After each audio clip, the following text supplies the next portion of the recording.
Hello students, मैं Meetu Sharma EYS365.com पर आप लोगों का वेलकम करती हूँ। आज का जो टॉपिक होगा वो हमारा भारतीय संविधान, इंडियन कॉन्स्टिट्यूशन का फंडामेंटल राइट, मूल अधिकार होगा। हमेशा इससे कई एग्जाम्स में देखे गए हैं कि क्वेश्चंस पूछे जाते हैं। बहुत ही इंपॉर्टेंट टॉपिक है। मैं आपको इस टॉपिक से समझाने की कोशिश करती हूँ कि क्वेश्चंस की टर्निंग क्या हो सकती है, कितने टाइप ऑफ क्वेश्चंस बन सकते हैं। आइए स्टार्ट करते हैं आप लोगों के साथ फंडामेंटल राइट, मूल अधिकार। सबसे पहले ये ध्यान रखना है कि भारत का संविधान हमने कई देशों से लिया है, अच्छे अच्छे चीजों को हमने कई कंट्रियों से समेटा है। यहाँ पर अब हमारा क्वेश्चन बनता है कि फंडामेंटल राइट या मूल अधिकार हमने किस कंट्री से लिया है। पहला क्वेश्चन बनता है यूएसए से लिया है हमने, संयुक्त राज्य अमेरिका से हमने इसे बारो किया है, इसको लिया है। दूसरा क्वेश्चन बनता है कि फंडामेंटल राइट किस पार्ट में है, तो फंडामेंटल राइट आपके पार्ट 3 के अंदर में आर्टिकल 12 से 35 के बीच में है। दैट मीन्स कि यह पार्ट 3 का पार्ट है, 12 एंड 35 के बीच में चल रहा है। तीसरा क्वेश्चन आपका यहाँ पर बनता है कि पूरे विश्व में मूल अधिकार की मांग पहली बार किस रूप में हमारे सामने आई थी। तो मूल अधिकार की मांग या फंडामेंटल राइट को डिमांड सबसे पहले किया गया था 1215 में इंग्लैंड के मैग्ना कार्टा के रूप में। ठीक है, इंग्लैंड के मैग्ना कार्टा के रूप में हम इसे लेकर आए थे।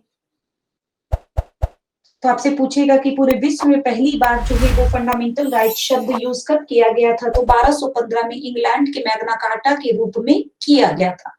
अब हम लोग देखते हैं यहाँ पर कि पूरे विश्व में डिमांड तो किया था इंग्लैंड ने, पहली बार ये शब्द यूज किया था इंग्लैंड ने।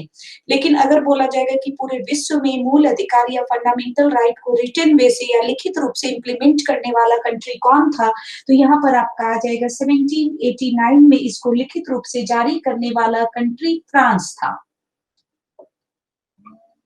क्लियर है। यहाँ पर आपके कुछ क्वेश्चन जो है वो और बनते हैं, लाइक जैसे अब हम लोग यहाँ पर देखते हैं कि कांग्रेस, उस समय कांग्रेस हमारे पास बहुत बड़ी एक ऑर्गेनाइजेशन, एक संस्था के रूप में काम कर रही थी। कांग्रेस ने भी जो है वो डिमांड किया था फंडामेंटल राइट का, मूल अधिकार का। लेकिन कांग्रेस की ओर से अगर आप बात किया जाए कि कांग्रेस की ओर से पहली बार फंडामेंटल राइट का डिमांड कब हुआ था, प्रथम बार कांग्रेस ने मूल अधिकार की मांग कब की थी, तो यहाँ पर आता है 1918 में अपने बंबई सेशन में। Bombay session that means Bombay अधिवेशन, किसके अंडर में, सैयद हसन इमाम। क्लियर है, इंपॉर्टेंट में रहेगा। कांग्रेस ने प्रथम बार मूल अधिकार की मांग कब की थी, 1918 में अपने बंबई अधिवेशन में किया था। बंबई अधिवेशन किसके अंडर में हुआ था, सैयद हसन इमाम के अंडर में पहली बार डिमांड किया गया था। बट ये उतनी ज्यादा जो है वो काफी, जिसको बोला जाए कि वेटेज रूप से डिमांड नहीं था। बहुत अगर वेटेज रूप से अगर देखा जाए तो फंडामेंटल राइट का डिमांड कांग्रेस ने किया था 1931 के कराची अधिवेशन में। 1931 के कराची अधिवेशन में, इस अधिवेशन के अध्यक्ष थे आपके सरदार वल्लभ भाई पटेल।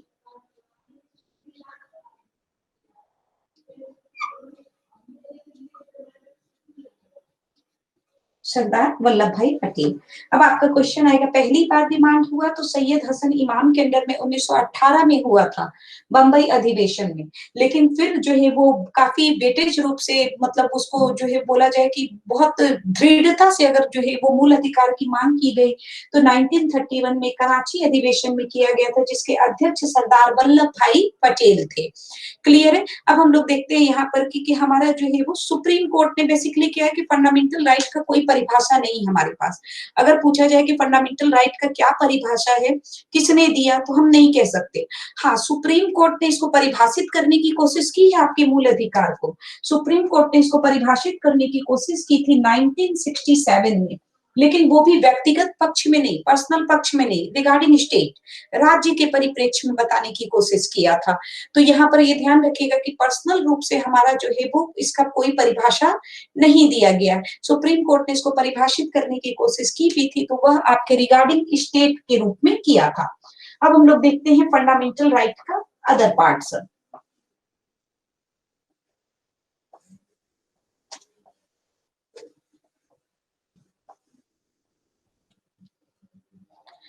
अब बात किया जाए फंडामेंटल राइट का।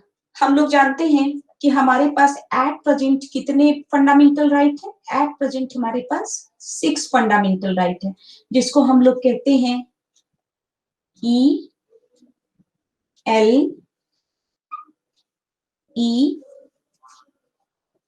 RER,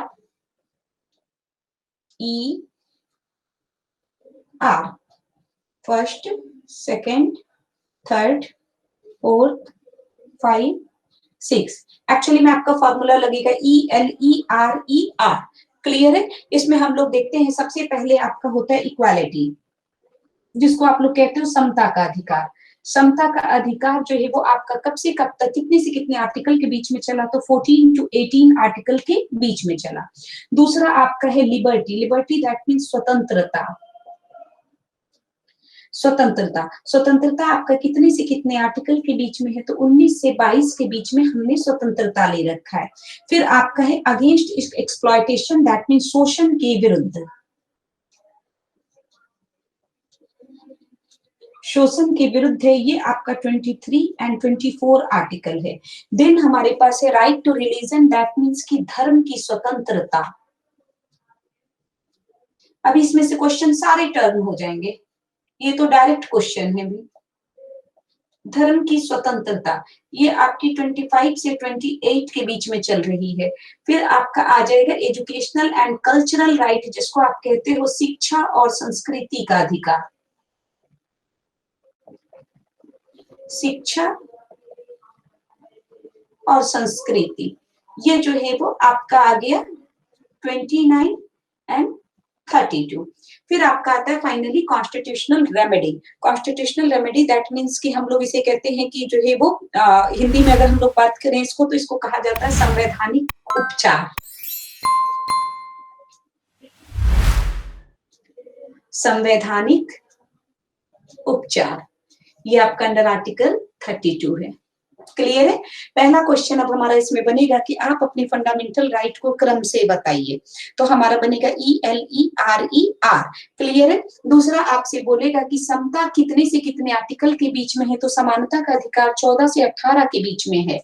स्वतंत्रता का अधिकार 19 से 22 के बीच में चल रहा है। शोषण के विरुद्ध 23 और 24। धर्म की स्वतंत्रता आपको मिली है 25 से 28 के बीच में। क्लियर? शिक्षा और संस्कृति का अधिकार आपको 29, 30 मिला है। और फाइनली कॉन्स्टिट्यूशनल रेमेडी संवैधानिक उपचार आर्टिकल 32 है। अब यहाँ पर ध्यान देना है कि ये आपके पास एट प्रेजेंट हमारे पास कितने राइट है? एट प्रेजेंट हमारे पास 6 मूल अधिकार हैं, 6 फंडामेंटल राइट है।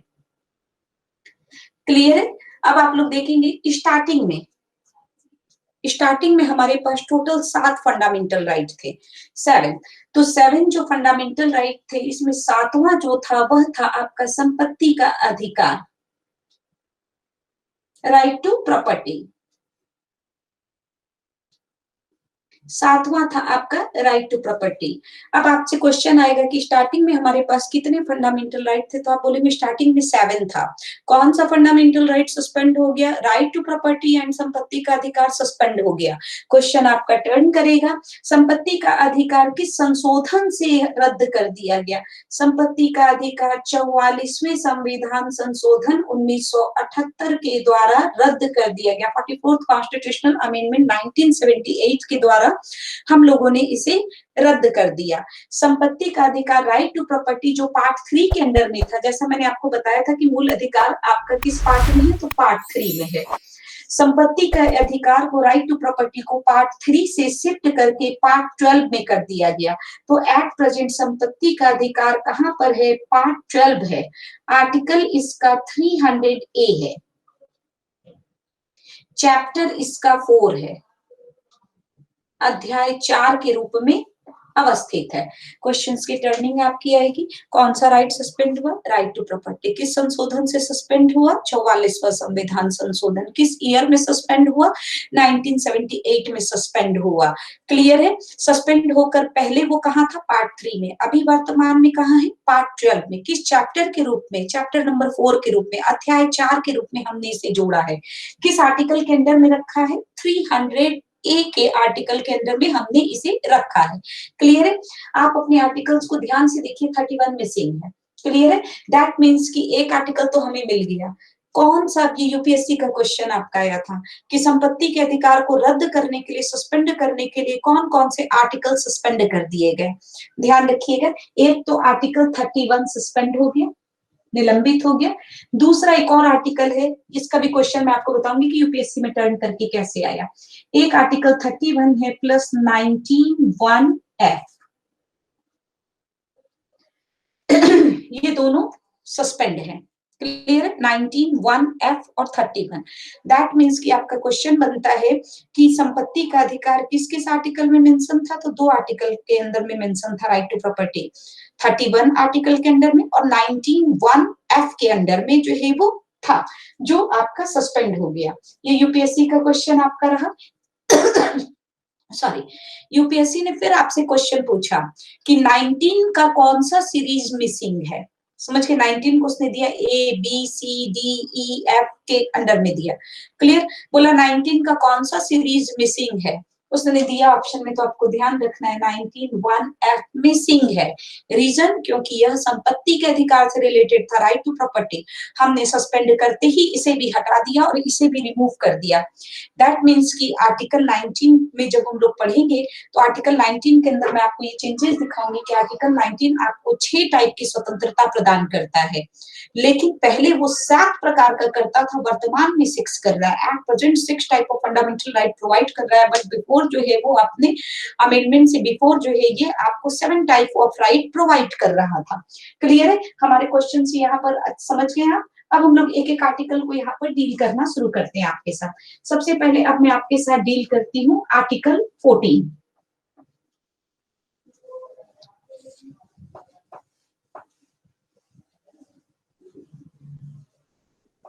ट्वेल्व और 13 को मैं बता दे रही हूँ। 12 और 13 से एक बार यूपीएससी का 12 से जो 13 से क्वेश्चन आया था वो भी मैं आपको बता देती हूँ। बेसिकली राइट तो हमारा 14 से शुरू है, 14 से शुरू है, लेकिन 12-13 भी फॉर्मेलिटी है, 12 एंड 13। सबसे पहले अगर हम लोग बात करते हैं आर्टिकल 12 की, तो कहते हैं आर्टिकल 12 में क्या दिया हुआ है, परिभाषा। ठीक है, लेकिन परिभाषा राज्य के रिगार्डिंग दिया हुआ है, पर्सन वाइज नहीं दिया हुआ है। क्लियर? बार बार इस चीज को ध्यान रखेंगे। आर्टिकल 13 जो यूपीएससी का भी क्वेश्चन है आपका, आर्टिकल 13 में कहा गया है कि मौलिक अधिकार को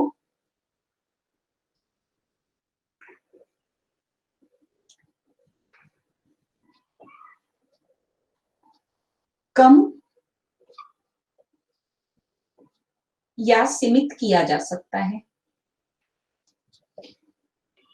क्लियर है? पहला चीजें हुआ कि आर्टिकल 13 का पहला पॉइंट क्या हुआ कि मौलिक अधिकार को हम लोग जरूरत पड़ने पर कम भी कर सकते हैं, उसको लिमिट भी कर सकते हैं, उसको एक सीमित भी दे सकते हैं। दूसरा अंडर आर्टिकल जो 13 पॉइंट था, जो यूपीएससी का क्वेश्चन था, वह यह था कि यही आर्टिकल 13 इस बात का जो है वो परमिशन देता है, इस बात की जो है वो आपको परमिशन देता है कि फंडामेंटल राइट में संशोधन हो सकता है। यही क्वेश्चन आपका आया था कि किस आर्टिकल में यह बात कहा गया है कि जरूरत पड़ने पर मूल अधिकार में, फंडामेंटल राइट में अमेंडमेंट किया जा सकता है। तो यह बात आपका जो है वो आर्टिकल 13 में कहा गया, यानी कि फंडामेंटल राइट में अगर अमेंडमेंट राइट बोला जाएगा तो अमेंडमेंट राइट आपको अंडर आर्टिकल 13 से ही मिलती है। क्लियर है? ये तो रहा हमारा एक्स्ट्रा पॉइंट। अब हम लोग बात करते हैं आर्टिकल 14 की। आर्टिकल 14 हमें क्या प्रोवाइड कर रहा है, कहता है विधि के समक्ष समानता, equal protection of the law, कानून के नजर में सभी समान है। क्लियर है? तो हम लोग कहते हैं विधि के समक्ष समानता। सिंपल क्वेश्चन है ये। इस क्वेश्चन की टर्निंग कहां पर है, सो देखिए। पहला क्वेश्चन पूछेगा किस आर्टिकल में कहा गया कि कानून की नजर में सभी समान है, तो आप बोलेगा आर्टिकल 14 में कहा गया। अब क्वेश्चन टर्न होगा, आर्टिकल 14 से कौन कौन एक्सेप्शन में रखे गए या किसी किसी एक्सेप्शन में रखे गए हैं जिनके लिए कानून कभी भी समान नहीं है, यानी सभी के लिए तो लॉ इक्वल है लेकिन कुछ लोगों के लिए लॉ इक्वल नहीं है। तो आपसे बोलेगा कि आर्टिकल 14 से किसको किसको अलग रखा गया, तो आपका आंसर आएगा राष्ट्रपति, दैट मीन्स प्रेसिडेंट, राज्यपाल दैट मीन्स गवर्नर, एंड विदेशी राजदूत that means foreign ambassador. Very very important में बात कर रहेगा ये क्वेश्चन, क्लियर है। विधि के समक्ष समानता अगर पूछ दिया तो आर्टिकल 14। क्वेश्चन पूछेगा कि प्रेसिडेंट के लिए क्या कानून समान है, तो आप बोलेंगे नहीं है। तो किस आर्टिकल में कहा गया कि इनके लिए कानून इक्वल नहीं है, आर्टिकल 14 से इनको अलग रखा गया है। समझ रहे हो, इस तरीके के क्वेश्चन जनरली इंटरव्यू में आपको उलझाते हैं कि क्यों आर्टिकल 14 में तो कहा गया है कि सभी के लिए समान कानून है, तो फिर राष्ट्रपति के लिए समान कानून क्यों नहीं है। तो आप बोलेंगे कि आर्टिकल 14 जब बना था तो 3 लोगों को इससे अलग किया गया था, राष्ट्रपति को, राज्यपाल को और विदेशी राजदूतों को अलग किया गया था कि आपके लिए कानून समान नहीं है। देखिए अब यहाँ पे मैं फिर क्वेश्चन को टर्न कर रही हूँ। अगर किसी के साथ कुछ मिसहैपनिंग हो जाए, कुछ गलत हो जाए, तो किस आर्टिकल से कोर्ट को नॉक करेगा, आर्टिकल 14। अगर कोई विदेशी हमारे पास आए हैं, कोई फॉरेनर्स आए हैं, कोई टूरिस्ट आए हैं, अगर उनकी महिलाओं के साथ या उनमें से भी किसी के साथ अगर कुछ गलत बिहेव कर दिया जाए तो वो लोग भारत के कानून को नॉक कर सकते हैं। लेकिन नॉक करने के लिए किस आर्टिकल से नॉक करेंगे, आर्टिकल 14। दैट मीन्स सिंपल सा हो गया कि अगर आपसे कोई पूछेगा कि कोई विदेशी महिलाओं के साथ अगर कुछ गलत हुआ है या फॉरेनर्स के साथ गलत हुआ तो आप किस आर्टिकल के अंडर में उन्हें बोलेंगे आने के लिए, तो आर्टिकल 14 के अंडर में आने बोलेंगे। यहाँ पर एक क्वेश्चन और निकल रहा है, दैट मीन्स आर्टिकल 14 जो 14 नंबर का आर्टिकल है वो नागरिक के लिए और गैर नागरिक दोनों के लिए अवेलेबल है। कुछ मूल अधिकार हमारे पास ऐसे हैं जो सिर्फ नागरिकों को है, कुछ मूल अधिकार ऐसे हैं जो नागरिकों के साथ गैर नागरिकों को भी दिया है हमने, क्लियर है। तो दैट मीन्स आर्टिकल 14 जो है वो नागरिक और गैर नागरिक दोनों के पास है।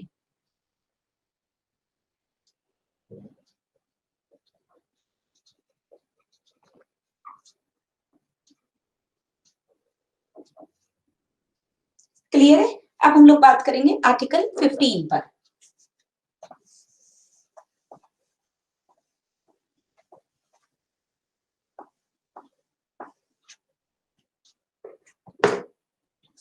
देखिए आर्टिकल 15 क्या कहता है, आर्टिकल 15 कहता है नो डिस्क्रिमिनेशन, भेदभाव मत कीजिए, क्लियर है।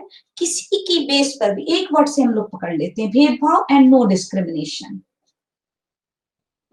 भेदभाव नहीं करेंगे आप, क्लियर। दैट मीन जन्म, बर्थ प्लेस, सेक्स, ठीक है, प्लेस, किसी के बेस पर, कास्ट बेस पर, तो धर्म, जाति, लिंग, भाषा, इन सब के बेस पर कोई डिस्क्रिमिनेशन, कोई भेदभाव नहीं होगा।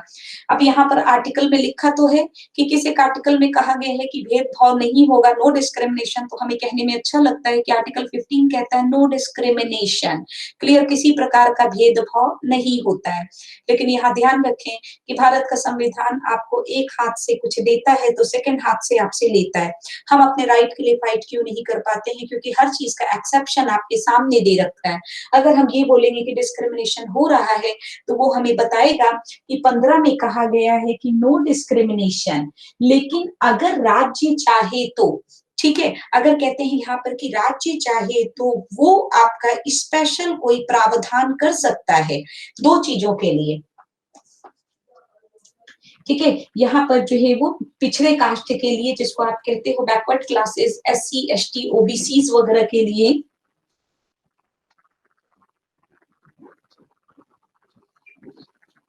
ठीक है, OBC, इन लोगों के लिए कहा गया है कि अगर राज्य चाहेगा तो इन लोगों के लिए कोई शैक्षणिक या फिर जो है वो आपका सामाजिक प्रबंध कर सकता है, ठीक है। दैट मीन्स कि यहाँ पर सोशल चीजें, सामाजिक रूप से अगर स्टेट को जरूरत समझ में आएगी, या एजुकेशनल रूप से जो पिछड़े हुए हैं, शिक्षा से जो पिछड़ गए हैं, उन लोगों के लिए कुछ स्पेशल प्रावधान कर सकता है, ये बात कहा गया है अंडर आर्टिकल 15(4), क्लियर है। तो यहाँ पर ध्यान रखना है कि एक तरफ कहा गया है कि 15 में कोई डिस्क्रिमिनेशन नहीं होगा, लेकिन 15(4) में राज्य ने ये बात कहा है कि अगर जरूरत पड़ेगी तो SC ST OBCs वगैरह को, या फिर वो लोग जो शैक्षणिक रूप से पिछड़े हुए हैं या सामाजिक रूप से पिछड़े हुए हैं, उनके लिए कुछ विशेष प्रावधान किया जा सकता है। क्लियर है? दैट मीन्स एक्सेप्शन आपके पास है अकॉर्डिंग टू सिचुएशंस। क्लियर है? अब यहाँ पर आपका क्वेश्चन एक और टर्न होगा कि किस आर्टिकल के अंडर से कॉलेज वगैरह में रिजर्वेशंस चलते हैं, कोटा चलता है, फिक्स चलते हैं, ठीक है, कितने किसकी सीटें होंगी। तो कहते हैं किस आर्टिकल से हम यहाँ पर जो है वो एजुकेशनल रिजर्वेशन देते हैं, शैक्षणिक आरक्षण हम किस आर्टिकल के अंडर में देते हैं, तो आर्टिकल 15(4) के अंडर में देते हैं। क्लियर है? तो है no discrimination but situation wise discrimination चल रहा है। क्लियर है? तो यहाँ पर देखा जाएगा कि कैसे कैसे क्वेश्चंस की टर्निंग है। मेरा मकसद यहाँ पर सिर्फ और सिर्फ आप लोगों को पढ़ाना है, और वो भी एक अच्छे मूड की तरह पढ़ाना है, क्योंकि मेरी सिर्फ एक कम्युनिटी है, स्टूडेंट कम्युनिटी और मैं टीचर, बस। इसके बियॉन्ड मुझे किसी भी चीजों से कुछ लेना देना नहीं है, सिर्फ मेरा नॉलेज आप तक पहुंच जाए। क्लियर है? एक और ऑप्शन अब हमारे पास आता है 16। देखिए 15(4) और 16(4) ये दो चीजों का थोड़ा सा टर्निंग है। 16 कहता है कि आपका कोई भी जिसमें बोला जाए कि वर्क में, ठीक है, इसमें कहा जाए कि आपको जो है वो कोई भी गवर्नमेंट जॉब वगैरह होता है तो उसमें आपको जो है वो समानता दी जाएगी। क्लियर है? तो यहाँ पर अभी मैं इसका एक हिंदी वर्ड देख लेती हूँ कि इसके अंदर आपका आता है, हाँ, लोक नियोजन में अवसर की समानता, जिसको गवर्नमेंट वगैरह या पब्लिक जॉब वगैरह हम लोग कहते हैं। तो यहाँ पर ध्यान रखिएगा, लोक नियोजन में अवसर की समानता, यानी कि जॉब में सभी को अवसर की समानता मिलेगी। ये बात किसमें कहा गया? तो ये बात कहा गया आर्टिकल 16 में कहा गया। अच्छा है सुनने में, ठीक है, कि सभी को समानता दी जाएगी, लेकिन कंडीशंस तो ऑलवेज है, क्योंकि मैंने पहले ही बोला एक हाथ से हम देंगे तो दूसरे हाथ से हम लेते हैं, ताकि ये चीजें नहीं हो कि आप कोर्ट में जाकर बोलो कि भाई इसमें समानता नहीं है, कॉलेज में समानता नहीं है। तो इससे पहले ही जो बनाते वक्त उसका एक्सेप्शन तैयार किया गया है। 16 में कहा गया कि लोक नियोजन में अवसर की समानता दी जाएगी, जबकि 16(4) कहता है कि अगर कोई पिछड़े हुए लोग हैं तो उनको रिजर्वेशन प्रोवाइड किया जा सकता है। क्लियर? आवश्यकता अनुसार जो है वो सरकारी नौकरी में SC ST OBC को रिजर्वेशन प्रोवाइड की जा सकती है। क्लियर है? ये बात किसमें कहा गया? 16(4) में। ST SC OBC and backward, जो पिछड़े हुए लोग हैं, उन लोगों को रिजर्वेशन प्रोवाइड किया जा सकता है। यह बात किसमें कहा गया? 16(4) में कहा गया। दैट मीन्स कि जो है वो 16 कहता है कि इक्वल जो है वो आपको इक्वालिटी मिलेगी गवर्नमेंट जॉब में, बट 16(4) कहता है कि अगर जरूरत पड़ेगी तो SC ST OBC को गवर्नमेंट जॉब में रिजर्वेशन दिया जा सकता है, आर्टिकल 16(4) के अंडर में दिया जा सकता है। और इसी के तहत आप लोग ध्यान रखिएगा कि मंडल केस 1992 में हुआ था।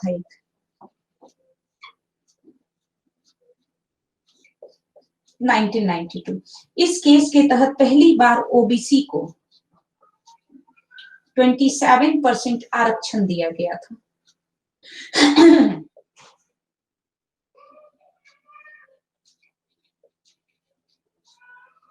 क्लियर है? अब आपका क्वेश्चन यहाँ बनेगा, पहली बार OBC को कितना आरक्षण मिला था? तो आप बोलिएगा 27% मिला था।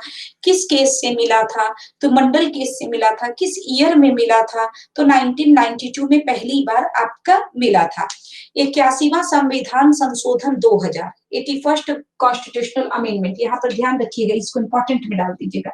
81वां संविधान संशोधन 2000, ठीक है, यानी 2000 ईस्वी में हमारे ये हुआ था।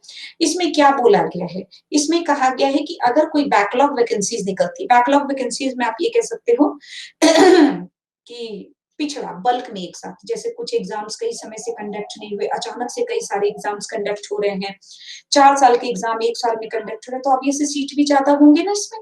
क्लियर है? तो कहते हैं कि यहाँ पर 81वां संविधान संशोधन जो है वो में कहा गया कि जो आरक्षण की अधिकतम सीमा हमारे पास है वह है ओनली 50%, रिजर्वेशन की मैक्सिमम लिमिटेशन 50% है।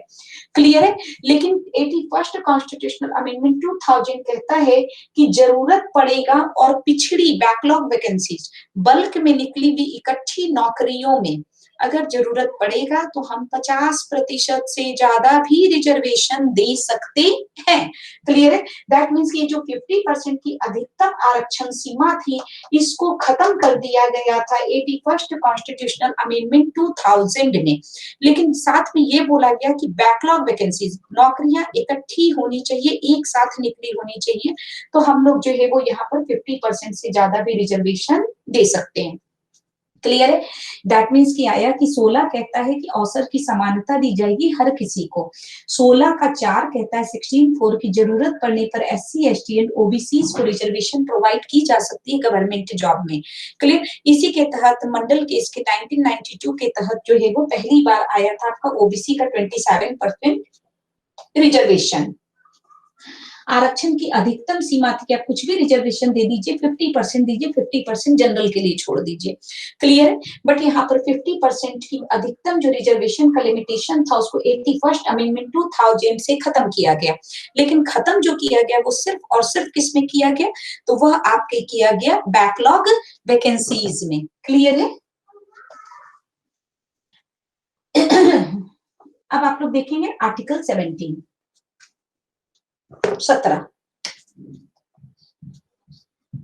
क्या कहता है? अनटचेबिलिटी को खत्म करने कहता है कि आप छुआछूती अस्पृश्यता का अंत कर दीजिए।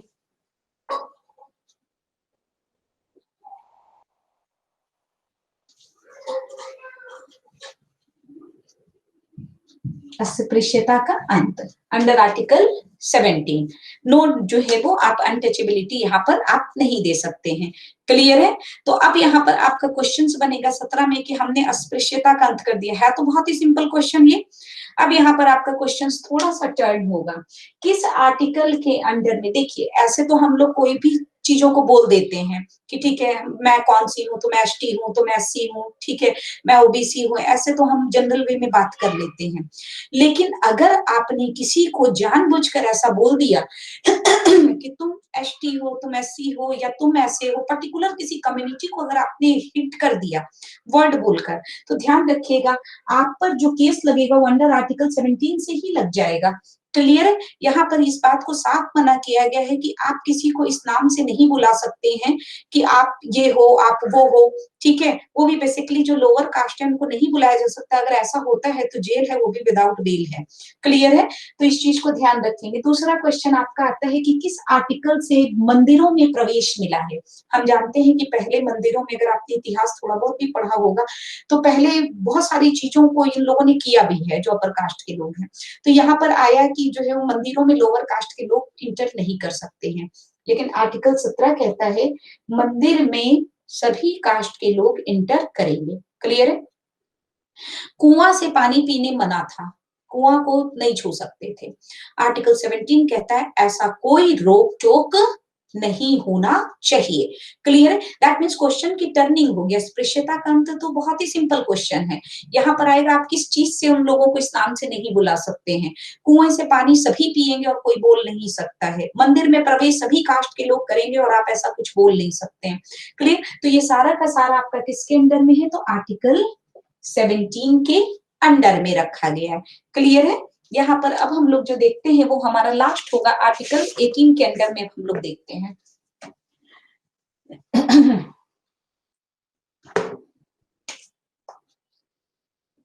आर्टिकल 18 कहता है उपाधियों का अंत, टाइटल्स को रोका गया।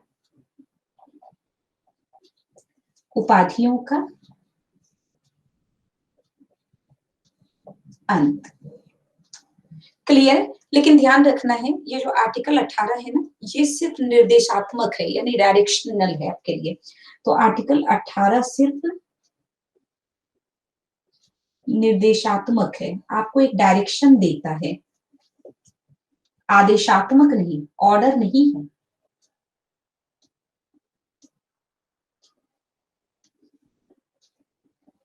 क्लियर? तो आर्टिकल 18 आपका निर्देशात्मक है, आदेशात्मक नहीं, ऑर्डर नहीं दे रहा है। यहाँ पर क्या है कि उपाधियों का अंत कर दिया गया, जैसे कोई भी टाइटल इस तरीके से नहीं दिया जा सकता है। लेकिन यहाँ पर दो चीजों को एक्सेप्शन में रखा गया है, एक सैनिक को, दूसरा शिक्षा को। इस दो के क्षेत्र में राज्य जो है वो टाइटल दिया जा सकता है राज्य के द्वारा या उपाधियां दी जा सकती है। तो आपसे बोलेगा आर्टिकल 18 से किसको किसको एक्सेप्शन में रखा गया है, तो आप बोलिएगा कि सैनिकों को और शिक्षा को। अगर यूनिवर्सिटी वगैरह किसी स्टेट का अपना कोई कंपटीशन वगैरह कराती है तो वो टाइटल दे सकती है। अगर कोई राज्य चाहता है कि अपने किसी वीर सैनिक को, वीर जो है वो इंसान को कुछ टाइटल्स देना चाहे तो वो ये दे सकता है। क्लियर है। यहाँ पर एक क्वेश्चन मैं आपको बता देती हूँ, अगर अदर कंट्री से कोई टाइटल्स वगैरह लेनी पड़े, जैसे कई बार होता है ना, हमारे कई लोगों को मिला है अदर कंट्री से कोई टाइटल मिलता है कि आपको ये टाइटल दिया जा रहा है, ऐसी टाइटल को आप विदाउट प्रेसिडेंट परमिशन नहीं ले सकते हैं। तो पूर्ण आपसे क्वेश्चन होगा कि जब फॉरेन से कोई टाइटल्स या अदर कंट्री से कोई टाइटल अगर इंडियन सिटीजन्स को दी जाती है तो किसके परमिशन से आप वो उपाधि ले सकते हैं, टाइटल ले सकते हैं?